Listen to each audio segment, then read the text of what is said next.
Hello, everybody. My name is Christopher Saunders, and this is the Connecticut Sports Talent Show. We talk all things talents in Connecticut. On tonight's show, I'm pleased to have a former minor league baseball player who was a star here in Connecticut and now is a hitting coach and player development, doing great things in his second career. Jimmy Titus. Jimmy, pleasure for you to be able to come on, man. Thanks for having me, Chris. I appreciate it, man. Before we get into your time, and there's a lot to try to go into for the time I have you, baseball man. I mean, obviously you love baseball, but how did baseball find you?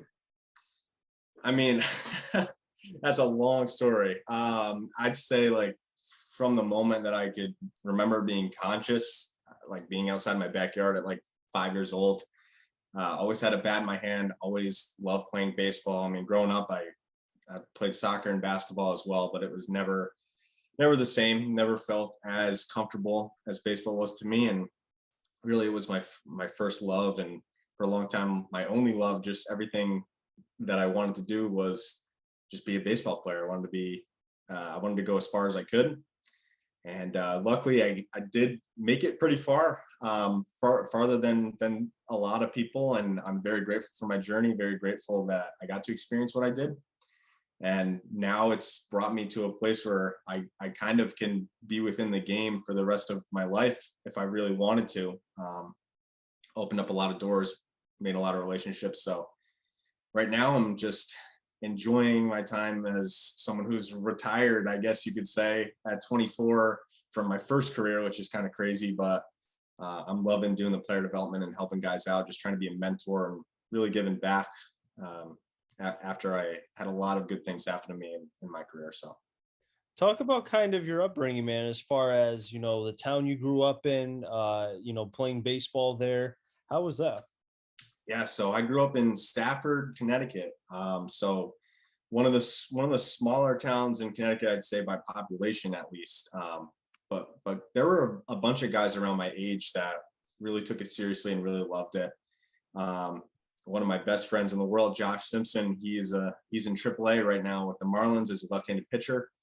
Shout out to him. He's doing great. Love to see him succeed. And then we've also got a bunch of other guys like my friend Alex Haas, who played at Elms College, and we played together this year in Twilight. Luke Broadhurst, who had an amazing career at Eastern Connecticut and now is going to UConn to finish up his college career. I mean, I just grew up around a lot of guys who took it really seriously and really wanted to prove themselves. And it was just really fun. Our little league, we won the District 8 championship in 2010 when I was 12 years old, which was one of my greatest memories. I mean, it was just great. I had a lot of support from not only my parents, but just everyone in town, really. Everyone kind of came to the game, supported us. It was a really good environment as a young kid, and I think that prepared me really well to love the game going forward for the rest of my life. So, Well, what is it about small towns producing not just major leaguers, but just producing the amount of talent that they do? Because typically you would think, oh, a big town, big city, whatever, you're going to have all these fantastic players. But a lot of times it's the smaller towns, smaller areas, sometimes the no name towns that yeah. produce the most guys. Can you answer that? Yeah, I'm not too sure. I'd say our biggest example in today's game is Mike Trout. He came from Millville, New Jersey, right? So never heard of Millville in my entire life up until Mike Trout. But I think that there's just something to be said about, like, it's kind of that chip on the shoulder mentality. Like, you come from a smaller town, you're competing against a bunch of these places that have a million kids to choose from. Like, I remember in high school, we'd play against like Southington and South Windsor, and they'd have 3,000 or 2,500 kids in their school. And obviously, if I went to Stafford High, there was probably maybe 500 kids there. I went to East Catholic, and that wasn't much different. I think we had 650 or 700.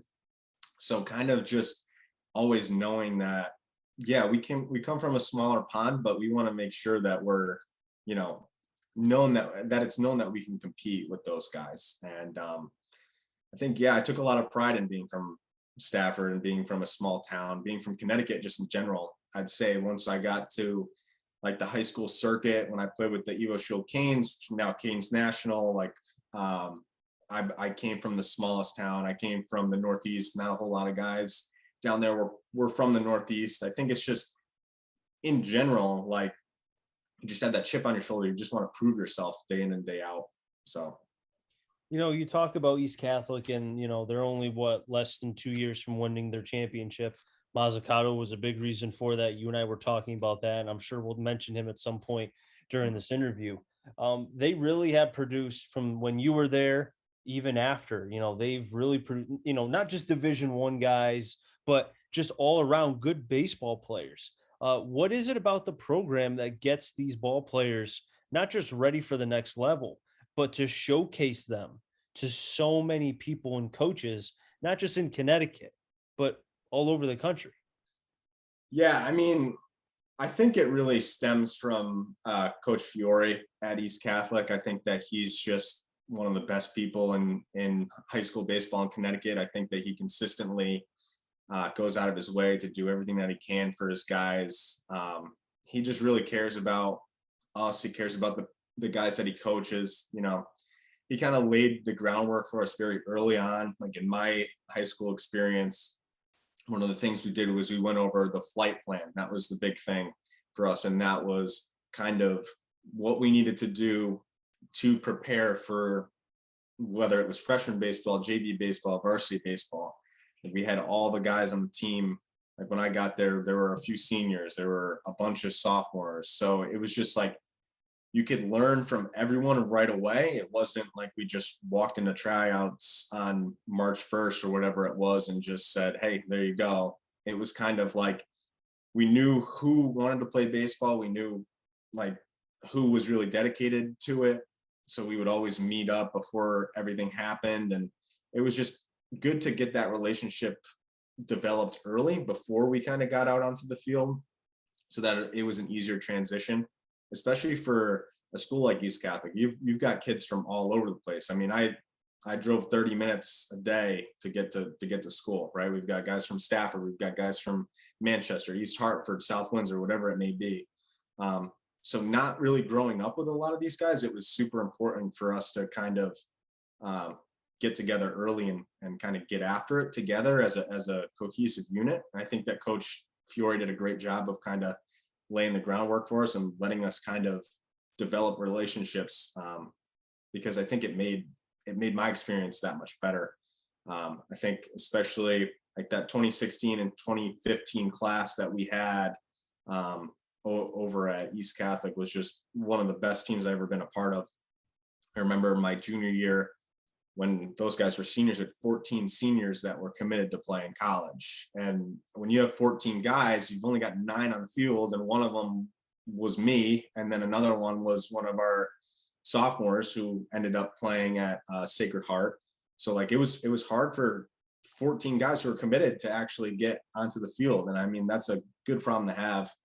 But I think all of it kind of goes back to Coach believing in us from a very early stage and just kind of letting us blossom on our own. So For you to be able to be around all of that talent, I mean, as far as colleges are concerned, I mean, when was it something where you felt like, you know what, I can play at the next level? I mean, when did that interest from colleges and such rather start to come about for you? so I think for me, I really realized that I could play my freshman year in the state tournament. We played against, I think it was Granby Memorial, and he ended up hitting a walk-off home run. And as a freshman, that was like the biggest deal in the world to me. It was like basically all the hard work I put in during the season. Like I had a tough freshman season. It was hard. I went from playing middle school baseball to travel ball, where I was playing against 14-year-olds, to all of a sudden, like I'm going up against Johnny Russell from Glastonbury, who's now with like he's with the Giants right now. Like I'm 15 years old going up against 17, 18-year-old almost grown men. Like it was a really big adjustment for me. And I kind of just at that point, once I had hit that home run, like I felt like finally like I'm here, and then I went into the summer, had a good summer. But I think that the interest really started after that freshman year into the summer, because I was playing with guys who were a year older than me. who already had been garnering some interest, and some coaches decided to come to school and watch those guys. Um, so I think, like, going back to what you were saying about playing with guys who are so good, so much talent, it helped everyone out really, because like if the Bryant coach came to watch Logan Green, who ended up going to UMass, like if he came to watch him and I played well, now I'm on their list. You know what I mean? Even if they weren't trying to see me at all. And I think that as things progressed, that happened a lot more when those guys were juniors. I was a sophomore. Then we had the freshman guys who started to get some more looks as well. And I think that just playing consistently on the same team with a lot of guys who had a lot of talent made it really easy for me to kind of, you know, garner that kind of recognition from college coaches. But I think when I really realized that I was good enough to play at the next level was, yeah, probably like between freshman sophomore year, at least in college.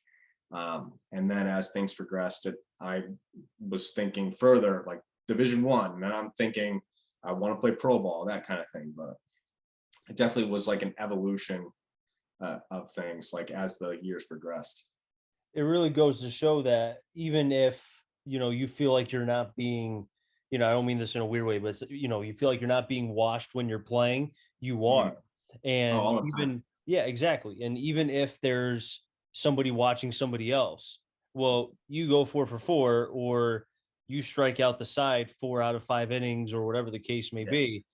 You open eyes for one person, especially now with social media. All it takes is one person to take a video, you tag the right person, and then boom, there you go. There's all your attention. absolutely. Yeah, it's definitely a lot different than it used to be. Like video wasn't really, like when I was going through high school, video wasn't really a huge thing. Like you'd post a little something on Twitter and that was that. There were no Instagram stories that were getting reposted. Like you couldn't even post videos on Instagram until my sophomore year of high school. Like that's how, I mean, I actually got a picture from my mom earlier that I started 10 years ago. I started at East Catholic 10 years ago today. So that I realize that I'm a little bit old now. But things are definitely a little bit different now. I mean, you've got like the like flat ground is like one of the best things I've ever seen, where you can just tag them and they'll repost your video. It's crazy. One of my really good friends on the Bryant baseball team now tagged flat ground. That's how the coach saw him, and he's going into his 3rd year over at Bryant now. It's just crazy how things like that can happen. So It's one of those things where, if you can use social media in a good way or a bad way. It can go one of two ways. I think people saw that during COVID when, mhm. the high school football season, baseball season was canceled, other sports were canceled, and the young athletes in the state and all over were trying to find ways to get recruited. Social media was one of those, and they did it the proper way. The ones who did, they were able to get what they deserve for that. Jimmy, as far as your time, with Bryant, you had a great career there. Did it ever come to your mind that, the draft, being drafted, potentially having an opportunity to play in the show, did that ever cross your mind while you were at Bryant? Yeah, definitely. So really one of my main decisions to go to Bryant was just the ability that I knew that if I went there, I would have an opportunity to play right away. And I would also have the opportunity to develop very individually, not really a cookie cutter style over there. I was able to really control my development to become a professional baseball player. Um, Obviously, like I had a really good junior and senior year of high school, played very, very well. And I had some conversations with scouts leading up to the draft after my senior year of high school. Um, I was very, I was very hard, like I was set on going to school unless it was $1 million. That's really what my number was. I was like, I really want to go to school. I really want to develop. I feel like I'm going to mature more. If a team's going to offer me that, then so be it. And that almost never happens. Obviously, it happened with our buddy Frankie in 2021, but um, I figured that probably wasn't going to happen for me. If some team decided to take a flyer on me late in the draft, then so be it. But I knew that I was pretty set on going to school. And once I got to school, it was like, you know what? I'm here. Time to kind of prove myself. I had a little bit of a taste of college baseball because I played in the Futures League going into my freshman year. And that was fantastic. That was one of the best experiences I could have had because the pitching prepared me very well. I was ready to go as soon as I stepped on campus. The only thing I wasn't prepared for was the first play of our first inter squad. Our leadoff batter hit a ground ball to me at short, and I picked up the ball. I'm like, all right, I got this guy. I look up, he's already 3/4 of the way down the line, just routine ground ball. And I was like, okay, speed of the game's just a little bit different at the Division I level. So that kind of prepared me, and I was like, you know what? If I want to play short, I got to get a lot better. So that was something that I worked on a lot, playing defense. And then really throughout my career at Bryant, I was prepared to play. Like, I was going into it thinking I'm ready to play pro ball after my 3 years are done here. And Coach Owens knew that. All the coaching staff knew that that was my goal, and they were happy to do whatever I needed to do to kind of get there, because obviously if I'm playing well, then it's going to help them. So after my freshman year, I had a great freshman year. I played in the Cape Cod League for a little bit, got my feet wet there. And then I played in the NECBL, which was fantastic. Loved that, with the Ocean State Waves. Sophomore year, I felt better than ever. I was really ready to go, really locked in on my defense. First day of the year, tore my ACL out in Arizona. And that was really the first giant setback change to my life that I had ever experienced. So that threw a big wrench into things. And like, that's just that's a whole segment in and of itself, that whole rehab process. But basically made my road a lot harder. Didn't get to play in the Cape that summer. Didn't get to play any games up until like right when we got back from winter break. That's when I really could start playing again. And then I was just ready to go February 17th against Abilene Christian. And ever since, like, from that point on, I just did everything that I could on 1.5 legs and a knee brace. Like, it was hard. It was really hard to stay ready every single day. But I went out there and did it. Had a really, really good redshirt sophomore year. And when the Dodgers gave me the chance to sign, I took it. I was ready to move on. I was ready to start my professional career. And it was one of the best decisions I could have made. So. Now, as far as the knee was concerned, was there ever talks about you switching positions? Because obviously playing short, it's a very taxing position. It's one of those positions where, I mean, they always say, unless, Cal Ripken, if he was to play, would not be a shortstop now. He probably would be a third baseman. I mean, for crying out loud, he may have even been in the outfield for all we know, because the game is changing. You're seeing the bodies, the athletes are just much different. For you to be able to do what you did on 1.5 legs is vastly impressive. Was there ever talks about you switching to another position? Not because you couldn't do it, but because of your knee.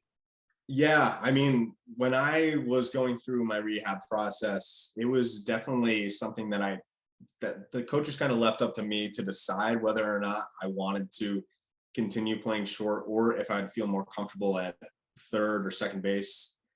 But I really just wanted to play shortstop. I had this conviction. I really wanted to play short, really wanted to prove that I could stick there. Obviously, for professional baseball, like, you want to draft guys up the middle, because then you can move them around after that. But I think that going back, I might have maybe wanted to play third base. It could have been a little bit different if I did that. Could have focused more on the hitting end of things, because I could always knock the ball down and I had a strong arm. So it probably would have been easier for me to kind of get back into playing if I stuck at third base. But I think I did a really good job just holding my own. Like, I did everything that I could over there. Now, I always felt like I was a better third baseman just naturally. I think that in the coaches' minds, like, I was the best athlete, the best option for shortstop for mainly every team that I played for, because I could pick it. I had a strong arm, all that stuff. I think I probably would have profiled better at third base. But as it is right now, I don't have any regrets with playing shortstop after I came back from injury.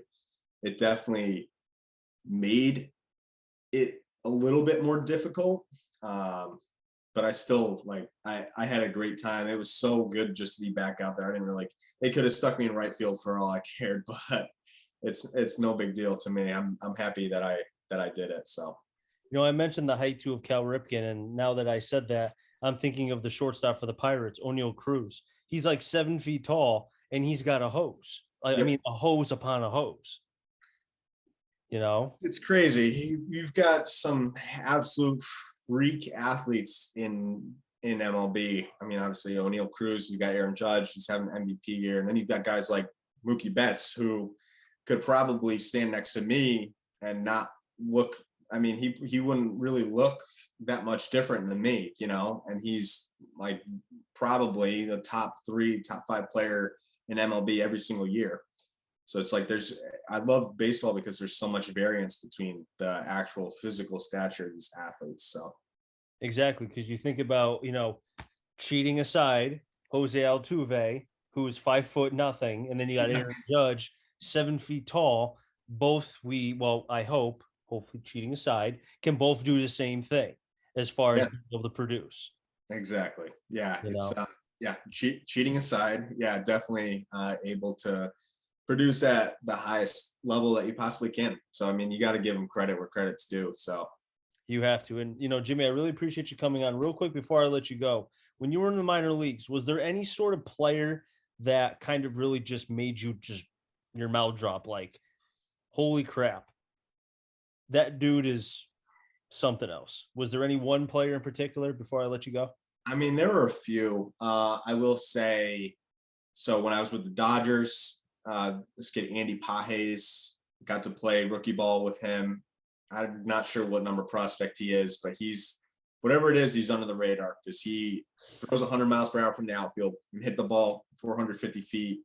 Is just like the nicest kid in the world. He was amazing, awesome to play with him. I'd say I got to play against Anthony Volpe last year. That was like the last series that I played with the Mets. One of the last series I played against him, and he just made the game look really easy, especially for a guy, again, like he's smaller than me. He's not like anything physically imposing, but he goes out there and he's incredible. Yankees fans are going to be very happy with him once he gets called up. So Gotta admit to you, I'm looking at the Dodgers prospects. I don't see that Pages here anywhere. he's got to be somewhere on there. I don't. He's not in the top 30. Is that updated? It's updated. He's not there. I thought I saw him at like 8 earlier this year. Maybe he's having a down year or something, but I think he's still got like 20 something homers or something this year. But Either way, he'll be a big leaguer. He's got to be. And then Volpe, you speak about. I mean, I'm hearing comparisons to Jeter. I mean, guys are loving him. People are loving him left and right. And I love prospects, but I'm like, can we see them in the big leagues before we start falling? Like, come on, let's not put more. Like, comparing him to Jeter enough is already enough. Yeah, I think it's just Italian Jersey kid. Like they're like I think Yankees fans are just really pumped up about him. Yeah. So Exactly. But I will admit, I wish there was a way we could have gotten Outlighter's kid. I would have liked that as well. Because that dude can pitch. He's special. He is special. He's extremely good. I would not want to face that guy. No, especially with the way that his curveball disgusting, but the fastball has such late life, dude. I mean, on TV it looks unhittable. Yeah, it does not look fun. I'm glad I never had to face that. You're like, I'm glad I'm retired so I can get away from that. Yes. But Jimmy, I appreciate you coming on. This was a lot of fun. Really do, think that you have a bright future ahead with what you're doing now as far as player development and doing, helping out young athletes with the hitting aspect, and really good stuff with you, man, going forward. Thank you. I appreciate it, man. It's always nice to talk. Just happy to be here. Happy to try to give back to the up and coming baseball players. I mean, I'm in Hartford. If anyone needs anything, JT Hitting on Instagram. So And is there any other social media you want to share as well? As far as that, is there anything else or no? Also JT Hitting on TikTok, but I haven't really gotten to use that yet. Need to get into that. But other than that, if you just look up Jimmy Titus, you'll probably find something. So awesome stuff, guys. Make sure you check that out. That'll wrap things up here in the Connecticut Sports Talent Show. So until next time, stay safe. Remember, CT stands for Connecticut Talent. I'm Jerry. Find them all. Enjoy the rest of your day, everybody, and be well.